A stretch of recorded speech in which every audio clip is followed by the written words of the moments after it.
ప్రధాని మోదీ నాయకత్వంలో భారత్ అన్ని రంగాల్లో అభివృద్ధి సాధిస్తుందన్నారు కేంద్ర మంత్రి కిషన్ రెడ్డి. ప్రధానిగా మోదీ 11 ఏళ్లు పూర్తి చేసుకున్న సందర్భంగా విజయవాడలో నిర్వహించిన సమావేశంలో పాల్గొన్న ఆయన మోడీ నాయకత్వంలో అభివృద్ధితో పాటు పేదల సంక్షేమానికి పెద్దపీట వేసినట్లు తెలిపారు. ఎన్డీఏ ప్రభుత్వం తీసుకున్న నిర్ణయాలతో భారత్ 4వ అతిపెద్ద ఆర్థిక వ్యవస్థగా మారిందన్నారు కిషన్ రెడ్డి. అతి త్వరలోనే ఇండియా $5 ట్రిలియన్ ఎకానమీ అందుకుంటుందని ధీమా వ్యక్తం చేశారు. ప్రపంచ దృష్టిని ఈరోజు భారతదేశం ఆకర్షిస్తున్న విషయం. ప్రపంచమంతా కూడా అనేక విషయాలలో భారతదేశం గురించి చర్చించుకుంటున్నటువంటి పరిస్థితి ఈరోజు మనకు స్పష్టంగా కనిపిస్తా ఉంది. నేడు మోడీ గారి నాయకత్వంలో సేవ, సుపరిపాలన, పేదలు, అణగారిన వర్గాలకు పెద్దపీట వేస్తూ ఈరోజు 11 సంవత్సరాలుగా పరిపాలన చేస్తా ఉన్నాం. ముఖ్యంగా 4 సెక్టార్స్ వెల్ఫేర్ యాక్టివిటీలో 4 సెక్టార్స్ ను నరేంద్ర మోడీ గారి ప్రభుత్వం దృష్టిలో పెట్టుకొని పనిచేస్తా ఉంది.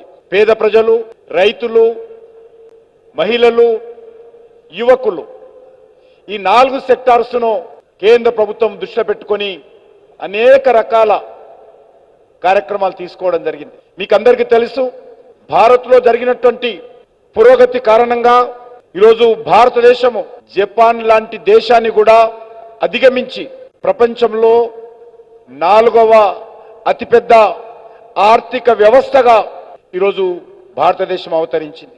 దేశ ప్రజల సహకారంతో, దేశంలో ఉన్నటువంటి అన్ని ప్రజల యొక్క సహకారంతో ఈరోజు భారతదేశము ఎవరు ఊహించని విధంగా 4వ అతిపెద్ద ఆర్థిక శక్తి గల దేశంగా, ఆర్థిక వ్యవస్థగా ఈరోజు భారతదేశం అవతరించింది. 2014లో నరేంద్ర మోడీ గారు ప్రధానమంత్రిగా బాధ్యతలు చేపడుతున్నప్పుడు ఇండియన్ ఎకానమీ $2.1 ట్రిలియన్ ఉండేది.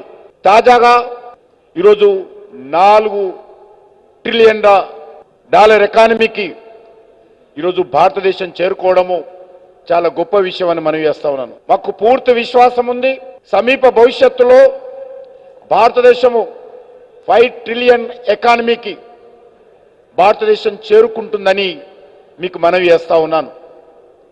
అంతేకాకుండా ఈ యొక్క 9 సంవత్సరాల లోపల భారతదేశము 25 కోట్ల మంది ప్రజలను దారిద్ర్య రేఖ నుంచి బయటకు తీసుకురావడం జరిగింది. 2014లో 29.17% పేదరికంలో ప్రజలు ఉండేవారు. ఈరోజు 23 నాటికి 29% ఉన్నటువంటి పేద ప్రజలు ఈరోజు 11.28%కు తగ్గారని, ఇది భారతదేశము సాధించినటువంటి గొప్ప విజయంగా ఈ సందర్భంగా భావిస్తా ఉన్నాం. అంతేకాకుండా కేంద్ర ప్రభుత్వం చేపట్టినటువంటి అనేక పథకాలు క్షేత్రస్థాయిలో పకడ్బందీగా అమలు జరుగుతున్న విషయాన్ని మనం చేస్తా ఉన్నాను. మనకందరికీ తెలుసు, గతంలో దేశానికి ప్రధానమంత్రిగా పనిచేసినటువంటి రాజీవ్ గాంధీ గారు